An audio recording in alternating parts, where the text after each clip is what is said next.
ברוכים הבאים לכרם הזיתים של משפחת גונן. השדה הזה ננטע לפני כשנתיים, ומאז יוגב נאלץ לבלות בו הרבה שעות, ולא כי הוא רוצה.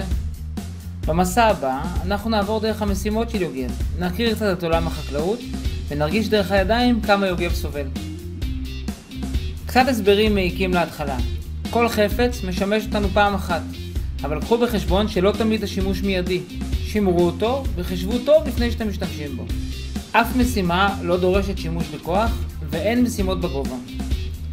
מספרים שמוקפים בעיגול ועיגולים צבעוניים נועדו לעזור לנו, תתעלמו מהם.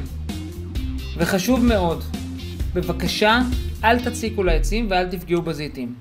הם הפרנסה שלנו, ואנחנו צריכים כל זית על כל עץ. אז בואו נתחיל. כרם זיתים מורכב מהרבה עצי זית, אבל מה מאכיל את העצים ומה משקים אותם כדי שיצמחו מהר? סבא רבא של יוגב, מרדכי קראו לו, עלה על רעיון מהפכני. כמוסת קסם שנועדה להצמיח מהר את העצים ולהוציא מהזית את השמן הכי טוב.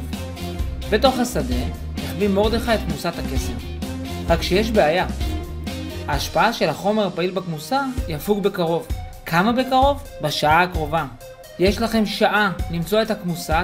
במשימה הראשונה שלכם אתם נדרשים לשיתוף פעולה ולעשות משימה שיוגב לא אוהב לעשות, אבל עושה. שיהיה לכם בהצלחה.